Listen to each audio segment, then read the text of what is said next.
to the Man United show. We are live. I'm joined by two guests today to discuss many things. Most importantly, has Rashford been written off already? Cristiano Ronaldo's latest interview. Why did he do the interview? What was the meaning of it? We're going to go into a few things he said, and we're going to look at some of the transfer rumours that have been going about, and not specifically who Man United are going after or linked with, but what type of player do you think Man United would need to bring in, especially? And we're joined, great timing, by my co-host here, Nathan Ellington. How you doing, Nathan? I'm not good now that I can hear properly. Oh, okay.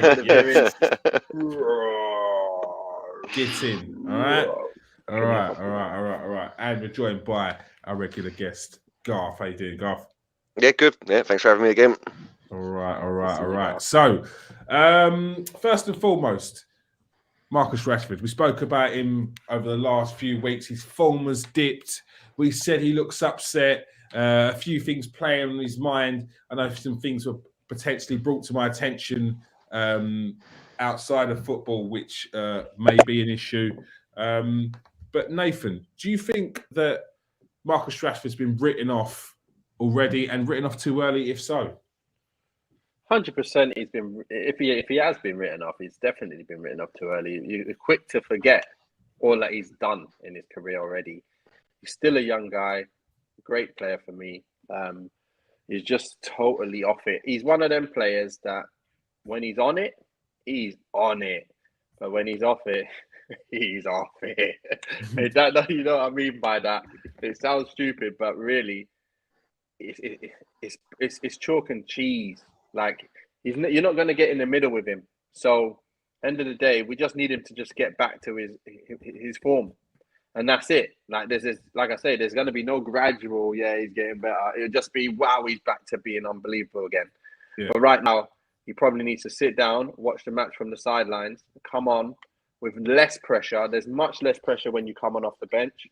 I know that because I felt the differences. I loved it when I started all the time. But then when I got into a groove of being on the bench all the time, I got used to being on the bench. Mm-hmm. Then it was hard for me to start games. It's weird. Very, very weird. Do you think Solskjaer had a bit of that? Because I remember when he first came, he was the baby-faced assassin coming off the bench, doing his thing there. And when he was starting, at first it was like it's a little bit underwhelming. Like, why is he not firing like he does there? The same with Chicharito. When he came on, he used to always back a goal. But when he started, it was just a bit like, is he really in the game? Is that the same?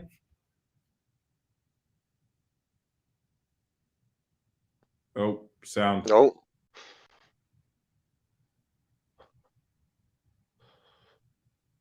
As he frozen.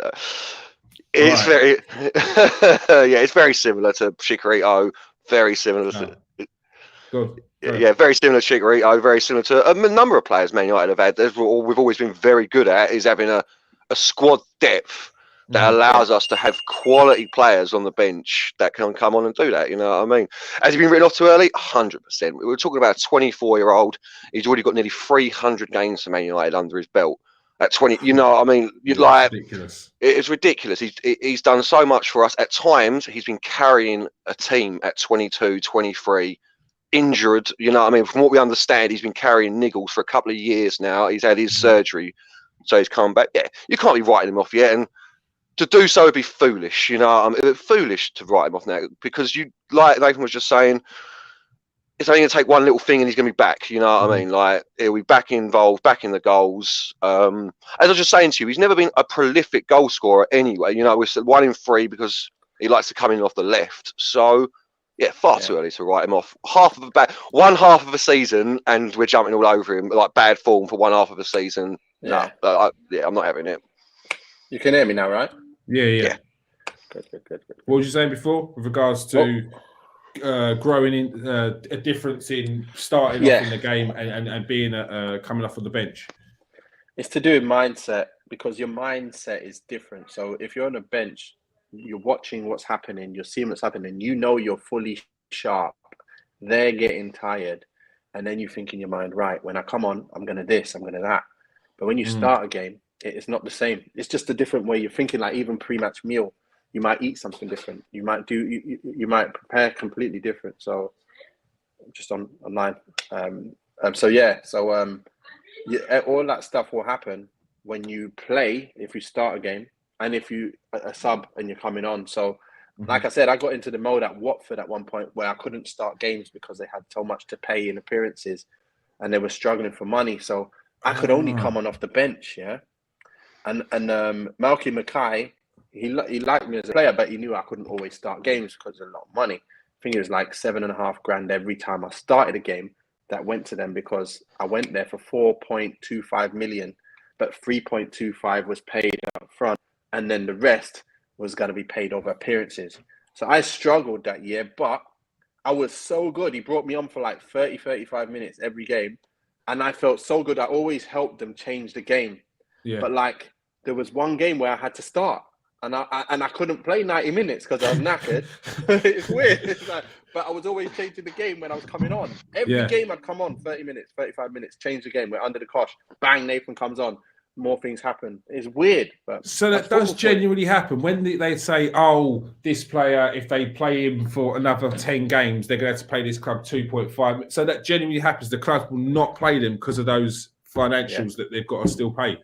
Yeah, exactly. So it's a nightmare, but it's just part and parcel of football, isn't it? That's why sometimes when clubs do them kind of deals, it's a nightmare for the player if the club come under financial problems, you know, and it can mess with their whole career. Like the manager like me, he would have played me probably much more games than played one game in the season or two because there were so many injuries. He thought, listen, I'm playing you. And then I was like, you know what? I've got to move. I've got to move no matter what.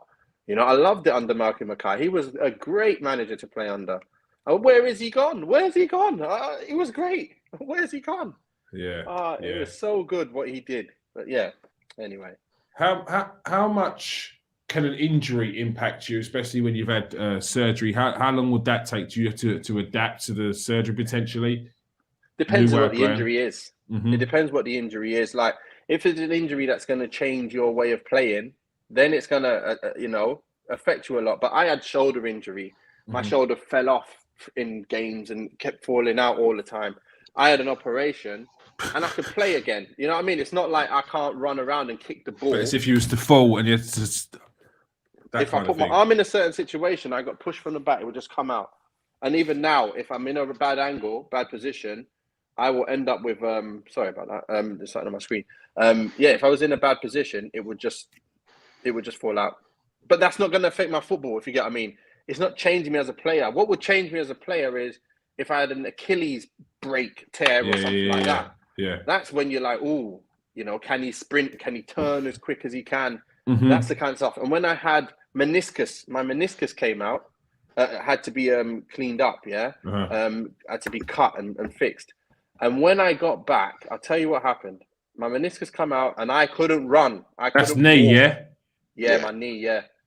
Yeah, just don't worry about checking it out online.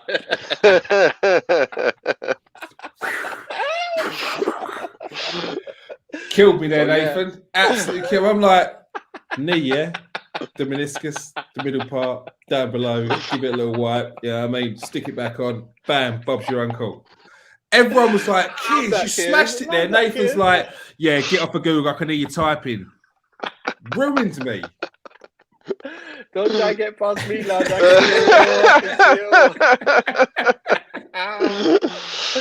Oh my gosh. But yeah, anyway, with that, I felt like I could never run again the first few weeks. When I went on the grass, I couldn't move. I was like, oh my gosh, I will never be able to play football again. And then after you strengthen your leg after weeks, a couple more weeks, your muscles get back to being strong again. Then you sprint again and you feel, oh my gosh. I actually thought I wasn't going to be able to play then, ever again.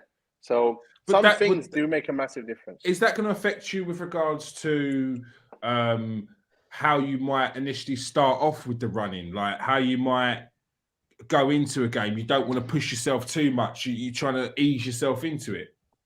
No, because you shouldn't even be feeling like that when you go into the game. You've gone past all of that. That's part of the fitness tests. Then the little different workouts in the gym. And, the machines that work on certain parts of your body, to get you ready. So then you're never going to play a match until your body's ready to go again, like properly. You're doing moves, turns, spins, sprints. You're doing all of that to check if you can move again and kick the ball all different angles. You get through everything, and then you go, right, you can play, you can join in back with the first team again. You're never going to get that unless you pass them tests. So I don't think there's anything wrong with what basically anyway. What was the rumours about Rashford to do with his fitness, injuries? Or was it just something off the pitch? Yeah, so Garth, there's a few things that you pointed out and you found that could potentially be an issue with him, and it was the culmination of all of it together. Seemed like it could. I think we may have forgotten about a few things. What were they? It was. There's a lot of things. His 2021 was quite bad. If it's all to be believed, obviously this was reports. So, but obviously we do know that he missed a penalty in the European Championship final, which England lost. He lost the Europa Cup final with Man United on penalties. Apparently, he split up with his girlfriend of 5 years before the beginning of this season. Obviously, he's been playing with injury for 2 years, on and off. His mural was defaced. Do you remember that after the English, like all the abuse he took from after that? So it's not one thing, if you see what I mean. But when you add all of that together for a 23, 24-year-old, you know, like, I'm not going to put that down to his form, but you can imagine that does get to you. You know what I mean? Like, you like, I wouldn't be able to handle all that, and I'm 37 years old. You know what I mean? I've lived through quite, like, it's hard. I know a lot of people will be like, yeah, but he's a paid professional. This is part and parcel of the game. And fair enough, it is, you know what I mean? But they must be contributing factors to this drastic downturn in form that we've seen this season. And it is quite drastic. I mean, what would you say that he's at his peak so far from what we've seen that you're not getting at the moment? Energy. I don't think we're getting anything. Yeah. Go on.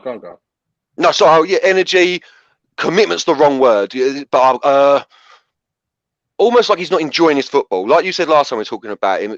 Like, whenever you saw him a couple of years ago, he was smiley. He was, you know what I mean? Like, he seemed like he really wanted to be there. And like we were saying, we're not body language experts or anything.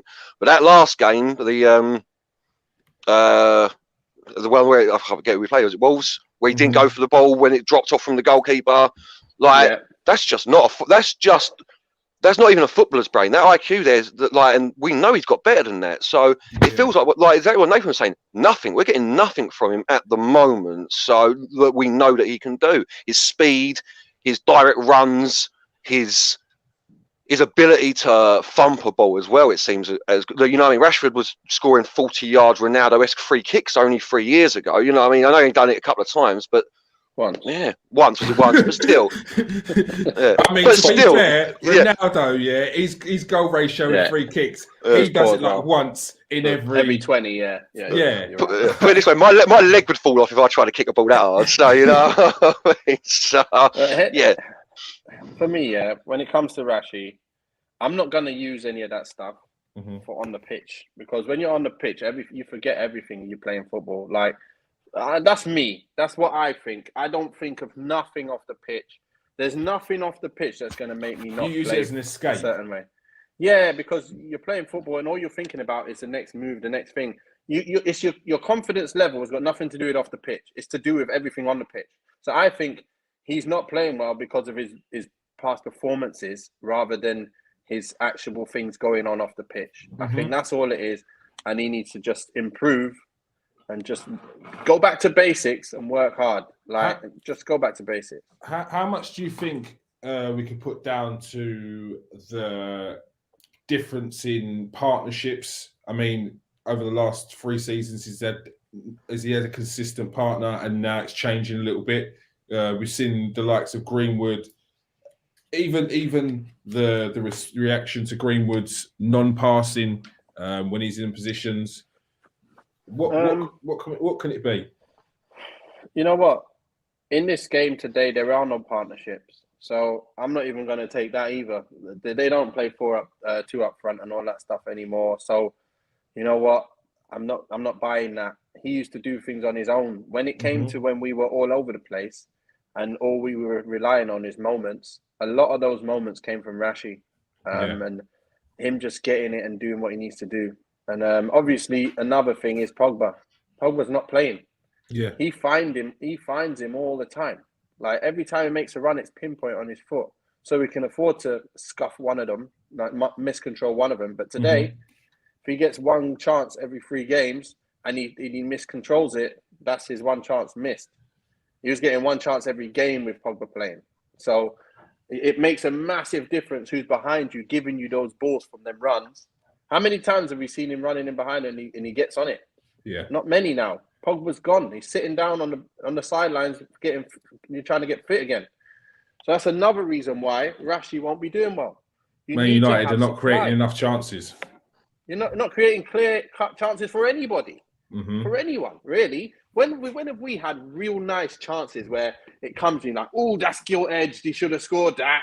Never. We don't even get that no more. So, end of the day, it's going to have its play its part on them kind of players. And he's not even look at Sancho. He's come from absolutely tearing it up to playing, like, working hard. We're all saying he's working hard, but he's not shown the Sancho what we see, is it? And it's not because the level of English football is better. That'll play some part. But seriously, it's the way we're playing as a team. That's what's killing us. We're not playing properly. We need to play properly. Then everything else will fall into place. And that's why I'm telling you about Van der Beek. I keep harping on about him because he is a main difference between us playing well and not. And we will see when it happens again. Whenever it is, even if it's for 20 minutes, I will show you. You will see when Van der Beek comes in that midfield, we will have much more going on. And we will control the game. And we'll probably win the game much easier than we've been doing. We're struggling. Absolutely struggling. All right, before we go, and if you are watching on Twitter, come over to YouTube. We've got 15 people currently watching on Twitter.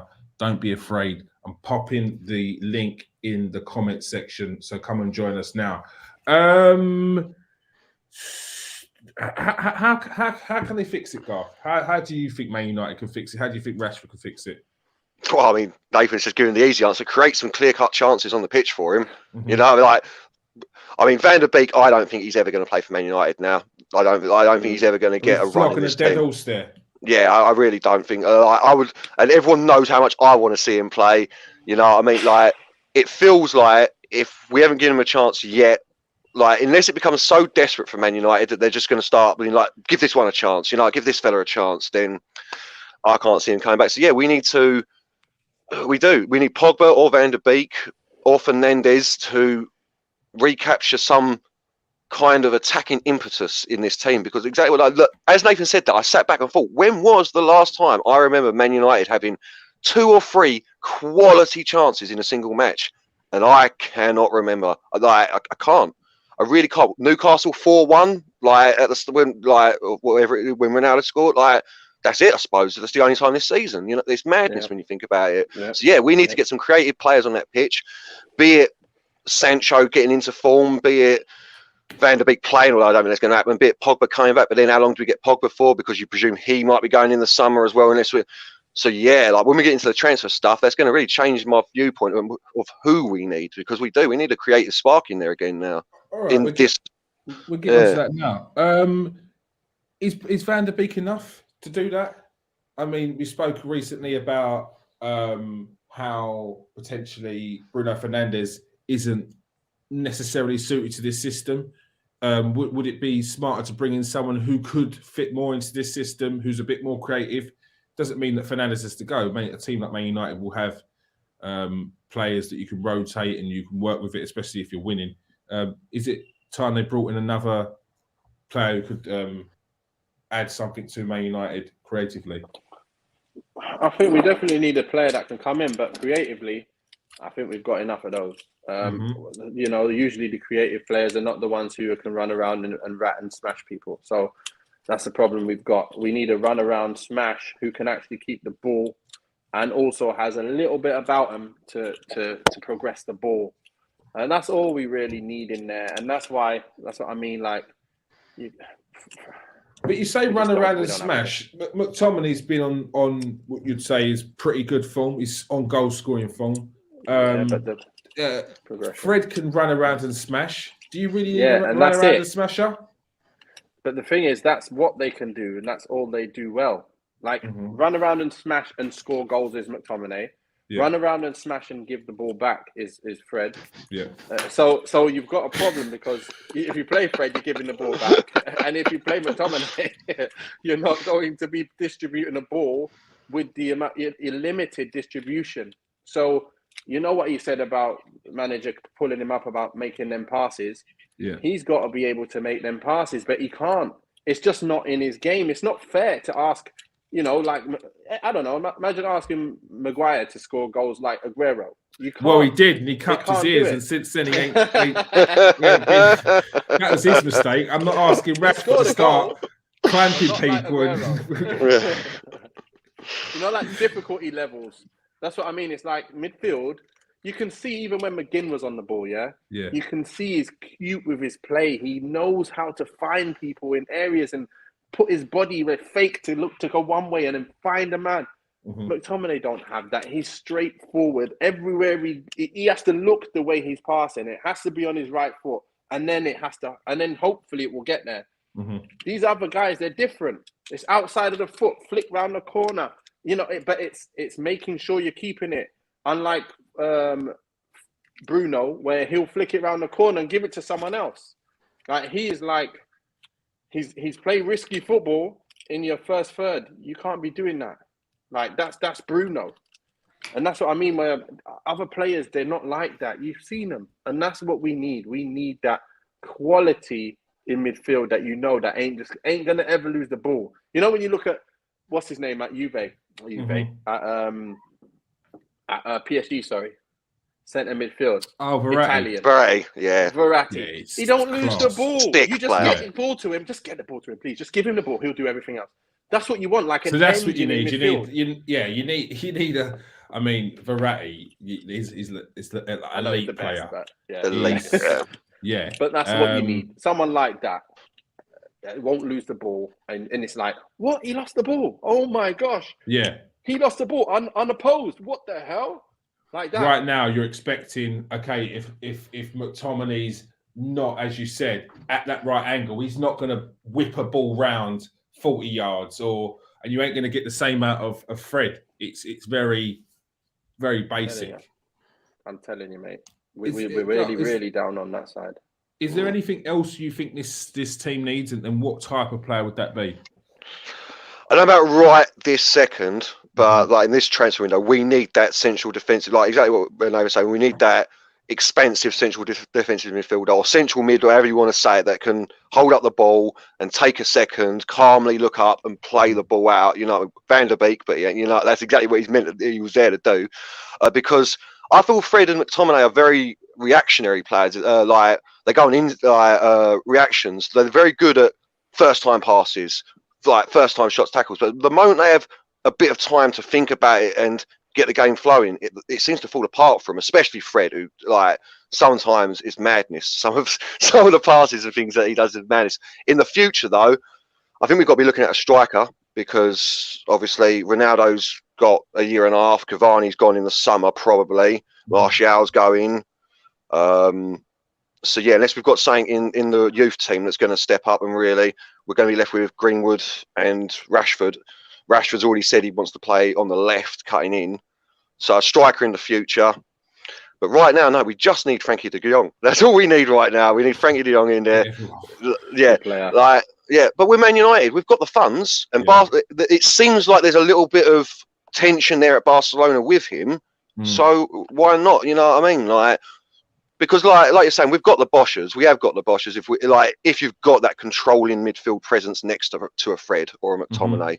You know, Pogba can't play there because exactly what you're saying about Bruno. Pogba likes to give the ball away in the first third because he likes to try and hold on to the ball and play a good pass out. But when he's got three strikers bearing down on him, or 3 foot, he can't do it. So we need a CDM or a deep line playmaker is what they used to be called, didn't they? Like Michael Carrick. Yeah.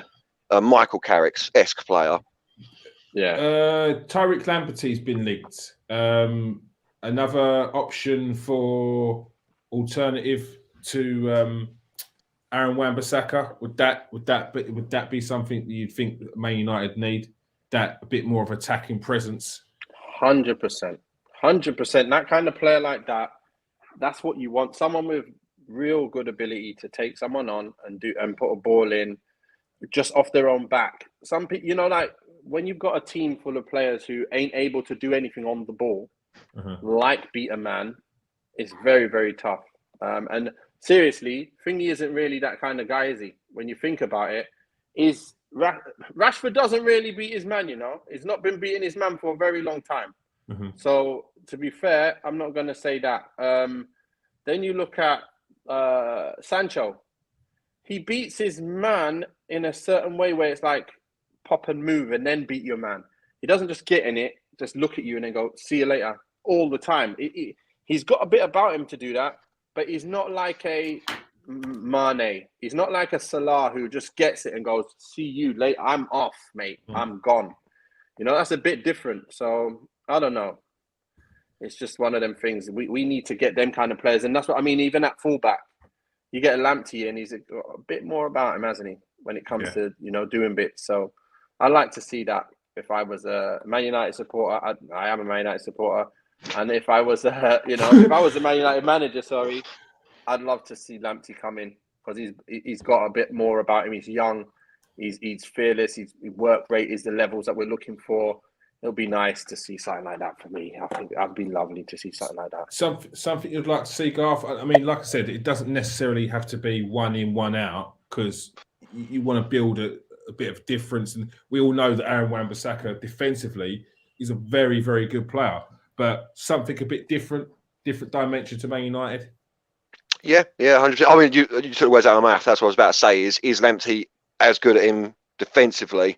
I don't know. I'm not sure he is. But yeah, attacking, 100% we need that because like I think that was the first time I come on this show where I was like, I'm worried about Aaron Wan-Bissaka. I'm worried that his progression has stalled. You know what I mean? He's still young, so I'm not like I'm not writing off him, but it does feel like and a lot of people are saying this now, in 2.5 years, he hasn't learned how to just drop a shoulder, get past the man and just whip one in. Just put your foot through it, you know, maybe just start doing that. Don't even worry about trying to just put your foot through it, mate. Get it into the box. We've got Ronaldo, Cavani, Rashford, Green. Like we've got players that will get onto the end of it if it's a half decent cross. So yeah, 100%. And at the prices they're talking as well, 30 to 40 million, I don't think that's too shabby either, to be fair. So that's what I read that they're looking for 40 mil. Man United are closer to 30. So yeah, it's a good option for me. It really is. And Nathan, one that you might be very upset about. Eric Bailly linked with AC Milan. Garth was wincing as I'm saying that. Just not happy. What's your thoughts on it? Listen. I'm so upset about hearing that news. You don't understand. Like we haven't got many players at the centre back spot anyway. Imagine Varane gets injured. It's easy for him to get injured, yeah. Then what we got? Then we're back to a mid-table centre backs pairing again. You know, we don't want Lindelof Maguire. We just don't. We need to have the Bailly Varane partnership. That's the strongest we've got. Every other team would play their strongest centre back pairing, and we're looking to get rid of him. Like you can't be getting rid of him. I swear to you, it's mad. It's just suicide. Defensively, suicide. If we've not got anyone else to come in that's going to be as good as him, that's going to replace him, we're in trouble. Because everyone seems to think, for Lindelof even, everyone seems to think Lindelof is a capable guy. We've seen what he's been doing, and he ain't even, that's not his mistakes, that's just him. Like, he's always been a 7 out of 10 kind of player at his best. When he's playing at his best, he's 7 out of 10. You want someone, when they're playing at their best, they're 9 out of 10, 10 out of 10. Can't be stopped. You don't want to, like, at the best of times, I'd love to play against Maguire and Lindelof. I'll tell you now, at their best, however they are, I'd love to play against them. Because I feel I'll destroy them. Like when I was playing, when I was fully sharp and fit.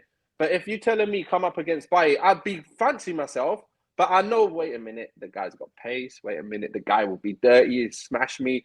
It'd be so hard to beat him. But, you know, I fancy myself still. Same with Varane. Right, he's got pace, you know. Okay, he's got this and I wonder whether, you know what I mean? You come up against Maguire, he's slow, I'm going to pace him. I'm going to stop and start. I'm going to fake shot. I'm going to come short, lure him in, and I'm going to be off. He'll not be able to catch me. You just feel that in your mind, as all strikers, when they come up against players they know they can get the better of, Yeah. They have that extra spring in their step. They feel like, oh my gosh, it's my opportunity to do well. That's what I'm seeing every team do against us at the moment, and it's not nice to see, man. I want players coming up like St. Maximin, coming up against Varane and going, there you go, pass it, I'll pass it. You know, that's what you want to see, innit? Yeah, come on then, come and race me then. No. There you go. No, all right. I got the ball. It's Maguire. See you later. Nah, mate. That's what I don't want to see. Sorry. Garth, what's your thoughts? Would it be a mistake if Man United were to get rid of Bally? A mistake. It'd be madness at this moment in time. Absolute madness. Lindelof's only just come back from a random heart palpitation thing, so we don't know how fit he's going to be for the rest of the season. Varane is still getting used to the pace of the Premiership, so them 2-week muscle injuries are going to come and go for him for a little while. You know what I mean? Maguire's Maguire, and I'd rather he didn't play. So, but not only that, Bally's a different option to the other centre backs we've got. Exactly what Nathan was saying. He's got that bit of pace about him. He's got what I feel like a bit more grit about him as well. Like he don't mind. Yeah. It does feel like Maguire, and it sounds silly because Maguire is bought for his grit, but it feels like Maguire and Lindelof don't love getting involved with the rough and tumble of a football match, whereas Bally absolutely lives for it. Clearly, you know, he lives for being shoulder to shoulder with a striker, getting that, you know, them tackles you love, where you come in from just behind, but you get your foot round the front of him, take ball and man. You know what I mean? I love Bally. That's the one. Yeah, I love Bally, and he should be playing. I would understand why he would want to leave though and go to somewhere like AC Milan. I could understand that from his perspective fully. If AC Milan are coming saying we're going to play you week in, week out, you know what I mean? But yeah, it'd be madness. Yeah, he's going to have to go. Yeah. Goff, with this, Nathan, sorry, with this new manager coming in, with the changes in the squad at the moment, would this be a bad time for Bally to leave personally for him? When he could potentially stake a claim? So I mean, he obviously he's gone off to African nations as well, so he's not going to be playing because he's away. But when he gets back, he can see the disarray that we're in. So if he just stays fit during that time and comes back even and he's better for it again, he's definitely going to be playing. Like it's time now where the manager says, "I've got to make a decision with the other players," and who else is there? Really, who else is there that's going to come in and actually fight for this spot ahead of Bailly? He's pole position, and even Jones is now pole position. If Bailly goes, it's just Jones. It's Varane and Jones. They're the best two we got, and he hasn't played for how long? Jones has done well. If he can play like that every week, fine. He's got a bit of muscle problems now, I think, because he's obviously played the first game in a long time.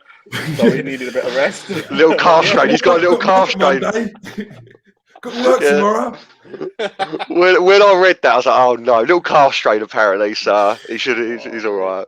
It's body conditioning. It takes time. Yeah, if you've been out, you get all sorts of little tweaks. So hopefully it's not that deep. Let's get on to Cristiano Ronaldo's interview. First and foremost,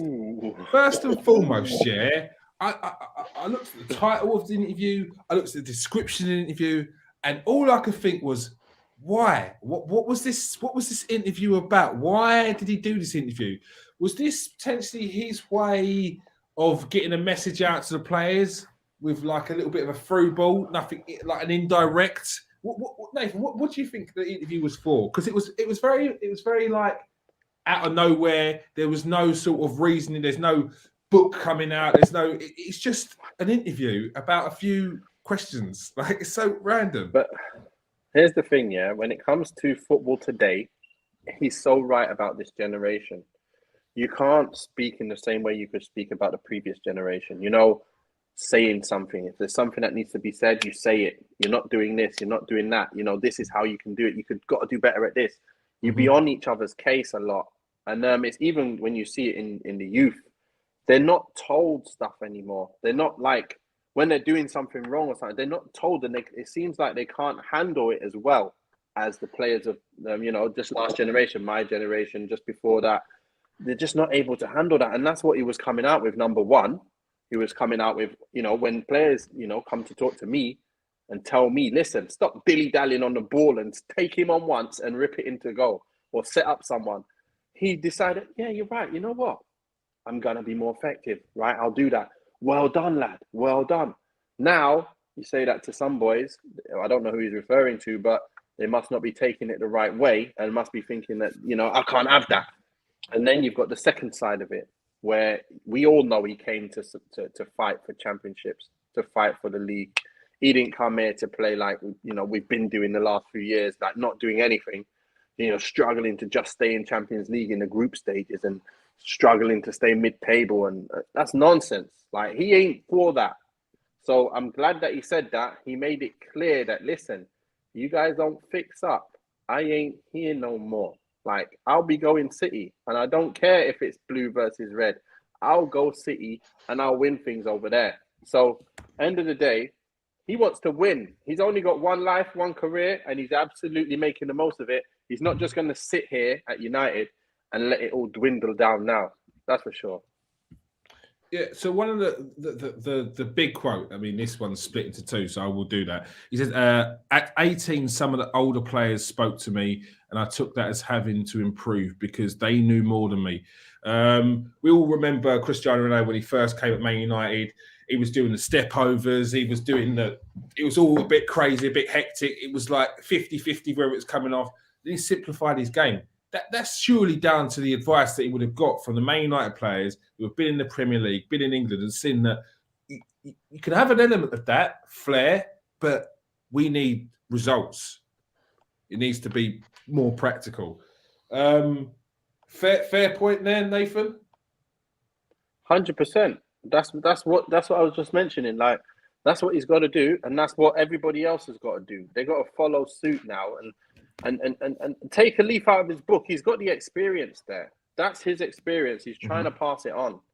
Take it on board. Don't reject his experience. He's saying it to help the team win. He's not saying it to just be him. Yeah. He wants to win. He wants to win, and he wants his teammates to help him win. He says, this new generation don't accept criticism.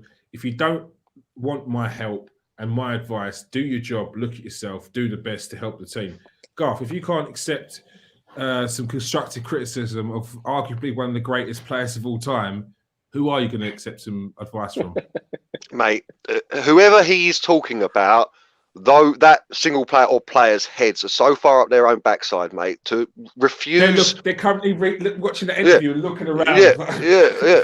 To refuse advice from, like you say, possibly, and in my opinion, the greatest footballers to ever play the game, it's madness. Why wouldn't you know what I mean? I don't know what this generation's like, and we don't know who he's talking about. But I wonder whether this was coming off the back of the rumours coming out of the dressing room that Ronaldo's the problem and he's got too much influence in the dressing room, and he's come back out on the offensive, giving it the... Oh, that's a fair point to say. Yeah. I'm not actually having that much influence because they ain't listening to me. They ain't listening to anything I'm saying. Like, it's Cristiano Ronaldo. He's won everything apart from the World Cup. He's won the European Championship for Portugal. He's won everything the game's got to offer, every individual award.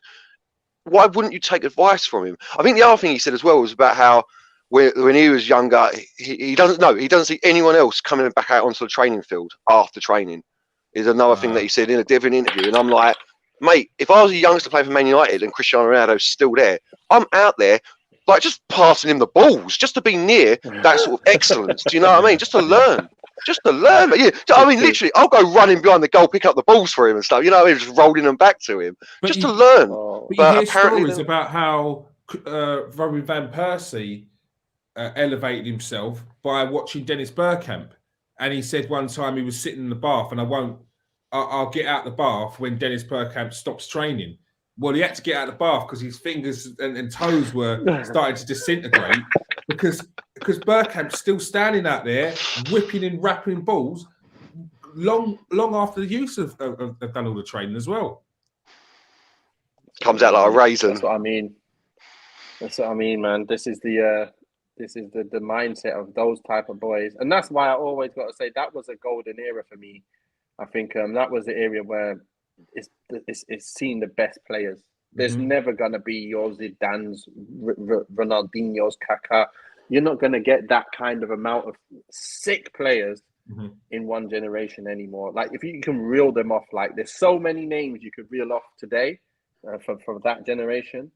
you can't do the same anymore. And that's a reason why people were willing to learn, willing to take on board constructive criticism. And they're just built a bit different today. You know, it's a social media kind of thing this time now. Everyone takes to social media when they lose a game, win a game. They're worried about what people are saying online. For me, I ain't want to look at none of that because I don't want none of it to affect my game. I'm telling you 100% right now, here's one thing when it comes to Rashford. 100%, if he's looking at that social media, he's going to see so many negative reviews. It's going to hurt him all day, all night. Because I see one review that was wrong with me, one review, and I couldn't take it. And I was having the best season. I had like top score in the season. One person says he's this, he's that. I'm like, seriously, I'm all turning in my bed like, why is he saying that about me for? Why is he saying that? Like, why has he got to say that about me for? I'm good, man. Why? That's what happens. I'm telling you. Imagine thousands. No, mate. No, it's addictive as well. It's addictive. You look for more. You look for more. Yeah. You start looking for good comments. Like, actually, he said I've got a nice turn of pace. But I'm telling you, that don't matter no more. Yeah. Once you've seen all the one bad, if you see 1,000 good, one bad, you get hurt inside. It hurts a lot. And I just said, don't touch social media. I will not touch social media. If I'm a football player today, I ain't touching social media. I'm playing football, coming home, and I'm doing my thing. I ain't even part of social media. If I have to, someone else is on my social media. Get someone to manage it. I ain't touching it. They also say ignore it, but to ignore it, you have to see it. So it doesn't count. It doesn't work like that. Exactly. You just got to, I agree, you've got to cut yourself off. Otherwise, it will get into your head. And I think there is maybe a lost generation of footballers that got sucked into that social media life when it first started to really get big and were definitely 100% affected by reading comments, seeing stuff. Like it's bound to affect you. No one is that sort of Teflon. Painful, mate. 100%. Painful. He did say one thing, though. He did say, as he was saying this, he said, not necessarily anything to do with the players that I'm playing with now. My son is the same. He doesn't even listen to me. Do you think, as a player in that squad, Nathan, would you think that was directed at you? Or would you think that comment about his son and he's just trying to generalise it would be enough to deflect it away from being... So when he walks into training, they're not going to be like cold to him. They're going to think he's just talking in general. He knows. It's been out there in the training ground, and probably the people have a bit of an argument about it probably on the training ground. So everyone probably knows all of this that's going on anyway. And he's like, listen, I'm going to say what I'm saying, and everyone's going to know what I mean. And listen, it's not only the players there, it's also my son as well. It's not only the players there, it's also my son as well. Not necessarily. He used the wrong word. He's English, innit? He's got to use his... my English not so good there. You've been here like 10 years, son. I was going to say, he was here as a child, basically. I know. Hey, I know it's been... That's what Solskjaer did, remember? In his interviews, you know, I don't know how to say it in English. You joker. I don't know. Just starts talking. So good. No English. Just random Norwegian words. Like, you blown your cover. I've been away for long. Sorry, man. All right. The player who he's talking about knows who he is. Like it's more point. It's the most pointed thing I've ever heard from a player. There's something about it that makes me think or who they are. Yeah, or who they are. The player or players he's talking about. Who do you think it is, Garth?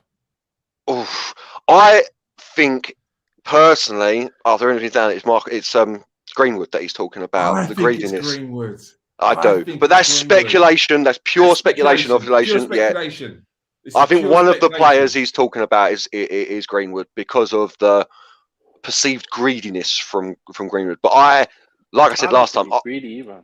I don't mind a striker. I don't mind a striker taking his shot either. So, Raw Dog London says Greenwood all day. This is alleged. Like this is just opinions, people. Before anyone starts coming on here saying you said, before I get clipped. You know what I mean? Before I get clipped. It could be. I did think it could have been. We don't know. I don't think it's a single player either. I really don't. I think Greenwood's one. I do think he's talking in general terms about the squad, and that not just him as well. I reckon he's talking in general terms about the coaching staff and they're not listening. They're stuck in their ways. Yeah. They think they know best.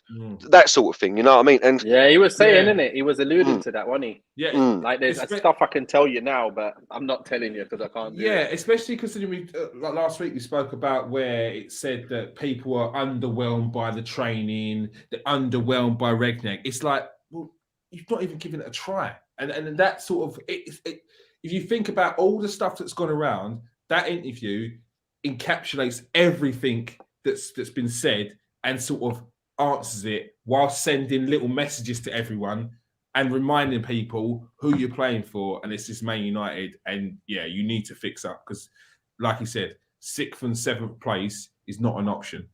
And fighting for 6th place. Do you know what I mean? Yeah. Fighting to get into the Europa League. No. We're poor, mate. We're poor. That's poor not right now. That's not very poor. With the squad that we've got, we are very poor. All right. With the news that Zinedine Zidane is looking like he's going to be taking over PSG at the end of the season. Pochettino, is he a man for you, Nathan? Is he the man that you think could take Man United forward? And do you think it would work with regards to the type of players that Rangnick is looking at bringing in and the style that he's currently sort of pushing Man United in that direction now? Yeah, I think definitely it could work because he is this hyper player, the manager that does like high intensity, good football. But if he doesn't get players in like soon, he'll encounter the same problems Rangnick's got right now because he wants to play that kind of football. The football we seen Tottenham playing was ridiculous as well. But think about it. If he came in right now, who's he going to put in there? Same players that we've got. You can't just bring in anyone. He ain't going to go, listen, I need Kieran. He's at Newcastle. I can't get him in. We got Shaw. We got Wan-Bissaka. I can't really do that with Wan-Bissaka, can I? So what am I going to do? He's going to have the same problems where he's going to have to tinker till he can see what he's got best and continue tinkering until he actually can buy players that will fit his system. And that's the problem Rangnick's got now. He knows the system he wants to play, but the players we've got don't fit that system. And he has to try his best to make it work the most possible from where it is at the minute. And as you can see, it's not easy. It's not easy. He's thinking, well, all right, it's like, it's damage limitation, isn't it? Right, it's not going to work, but what's the best case scenario of this, like, kind of not working, like, a little bit? And that's what we've got. So, yeah, I think he'll be good. He'll need time as well. Like if Rangnick stayed in, he needs time as well to bring whoever he's thinking, listen, you know what, I could do with that guy. I could do with him as well. You know what, I could do with all of them. You know, I got to get rid of all these boys.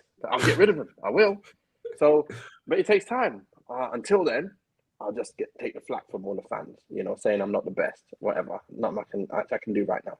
So there's a lot of work to do at United. Yeah, there is. Not just a couple players. Is this Massive why you job. think Man United brought in Rangnick, Garth, to make sure that whatever manager you do bring in, he's still sticking to a style of play essentially, but also, more importantly, the type of player that you want to be bringing in. So you're not veering too far away, and you've not got this situation now where you've gone through 5 managers and you've got 5 different teams all in one pitch. Yeah. I think we brought him in. I think we want either Ten Hag or Pochettino by the looks of things. We couldn't get either of them now. So I think we brought Ralph in to fill that hole for the 6 months, give him the consultancy role afterwards. And exactly what you're saying, give him 6 months to get rid of some of the players that we don't need anymore, try and bring some players in for his system that he wants to play, and then let Poch come in or Ten Hag come in with almost a clean slate as a Man United manager for once. You know, because exactly what you've been saying, since Ferguson's gone, the next manager along has had such an uphill battle. From Moyes onwards, Moyes had to replace Ferguson. That's never going to happen, is it? You know, Van Gaal came in, tried to play total Dutch football, didn't have the players for it, and then just because Mourinho became available, we sacked him. Got Mourinho in. Mourinho did what Mourinho. Yeah, exactly. It was disgraceful as well, sacking him the day after the FA Cup, or an hour after he won the FA Cup, or whatever it was. I was disappointed with that. That wasn't a Man United thing, in my opinion. But so yeah, Definitely. 100%. Yeah, 100%. He's been brought in to calm everything down, reset to zero, and start again. You know, because like Nathan's just saying, it is a massive job now at Man United. We have got a lot of players that we don't need on huge wages compared to what other clubs would give them. You know what I mean? We've got unhappy players apparently all through the camp, players not getting played when they should get played, i.e. Bally and Van der Beek, players playing when they shouldn't be getting played, i.e. Maguire. Like, our team is so haphazard at the moment, like all over the place at the moment, that yeah, he's been brought in to calm it all down, 100%. And I would take Pochettino in a heartbeat over Ten Hag personally. I don't know that much about Ten Hag compared to Pochettino is the reason why. You know, I mean, a lot of people on Twitter and everything, they want Ten Hag. They say his style is perfect for this system. But I think Man United want Pochettino, don't they? I think that's what they're aiming for. So speculating what they want. So I'm trying to think, when was the last Dutch manager that done well in England, coming straight from Holland? Maybe I'm being harsh, but the last one who absolutely rips it up in Holland was De Boer, and he came was invincible season with Ajax. So what makes people think? And again, I know I'm being harsh, that Ten Hag can come over from the Everton division and take over one of the biggest clubs in the world. oh, Nathan, you're on mute again. Sound mute. It's not even mute, Nathan. Yeah, I was saying you're right. What makes people think that, I don't know, but at the end of the day, it's your football style and its Champions League ability. What's happening in the Champions League is maybe the thing where people are looking at it and going, yeah, he's done it in the Champions League. That's a higher level than Premier League. So why can't he do it here? You know, and for years they've been winning their league. So they must be superior to all the teams there. It's just now, can he bring that philosophy and do that week in, week out in this league? So it's enough of a yardstick to go, right, this is a good enough manager that might fit the bill to take us forward. And that's why I say Pochettino, he's not won anything. So what? He played that good with that team, with that squad, got them to the finals. Like, what was it, semi-finals, just one kick away from the finals. So end of the day, they lost in the finals, Liverpool, didn't they? Yeah, they got final. Yeah, sorry, they got to the final. Yeah. Yeah, so they managed to overcome the Ajax loss, and then they won with Son and everyone, and then they got to the final and lost. So look, to get that far, mate, that is some feat. And to play the football he was playing, it was enjoyable watching Tottenham play. I love watching Tottenham play when he's manager. He had the right squad that could do exactly what he was asking for. They were up and at you, mate. They were up and at you. They so much energy about them, so much ability to put balls in the right spots. And you had Eriksen just working his thing, Ali working his thing, Son running everywhere, Kane scoring goals for fun, Trippier putting balls in. It was just lovely. Danny Rose, and then you had even Davies playing left back. Everyone, I'm looking at them going, I remember Sanchez. He came from Ajax when he kept Rashford quiet in that final. He kept getting back and doing well against him. I was like, he's a good defender as well. So they kind of got a good kind of team together. And then obviously players got old, and then it's an end of an era kind of thing. That's why they struggled, I think, more than anything. But really, man, he did a lot with a team like that. Imagine he had funds like he has at United, where he can go and pick anyone that will come to United. That's my reason why I think it would be good to have someone who's got, a free reign to go and buy whoever they want. Not, I can't get my first choice, second, third, or fourth. I've got to get my fifth choice, but I'll work with that. Imagine first choice. Oh my gosh. Yeah, 11 points ahead in the French league. Only lost one game, conceded 18 goals in 20. Some are still underplaying that as it's PSG, but we've seen managers previously scrape across the line when it comes to even winning that league. And you can underplay the French league all you want, but exactly what Nathan's saying, and I'm not taking the mick out of Spurs here. Spurs haven't won nothing in 20 years, and he took them to the Champions League final. competed in the Premiership with Spurs. You know what I mean? Like they've done nothing before or Spurs since, basically. Taken seriously. Exactly. Yeah. You know. They were spoken about as Premier League candidates. Yeah, contenders for the title. You know what I mean? And got to the Champions League final. Like he done amazing things for Spurs. I'd take him in a heartbeat. I really would. So both of you, Pochettino. Yeah. All right. All day. That is all we have time for. Thank you for everyone that's joined us today. Good to see you again, Paul. We've got Steve in the comments section as well. We've got Paul Coates in there. Please press that subscribe button, Paul. I think you already have. Raw Dog London, you best be pressing subscribe. Yeah, you know. And it's Inzaghi is being talked about. Anyone fancy Inzaghi? Maybe up top to go along with Cristiano Ronaldo and Cavani. Yeah, just to balance that age average out. Yeah. Oh my god, crazy. All right. Thank you for joining us today, Garth. Thanks for having me as always. Pleasure. And of course, my co-host. Thanks for joining us today, Nathan. Thank you. It's been good. All right. As I always say, if you are watching on Twitter today, come over to KS1 TV, come over to the Man United show with Nathan Ellington, and smash that subscribe button. Join us on Twitter as well. Where's that Twitter handle? Bosh. Come out and join us on Twitter as well. Join in the conversation. Jump in the comment section after the show if you've got any questions or we didn't read out your comments. Peace out, people. Stay safe and wash your hands.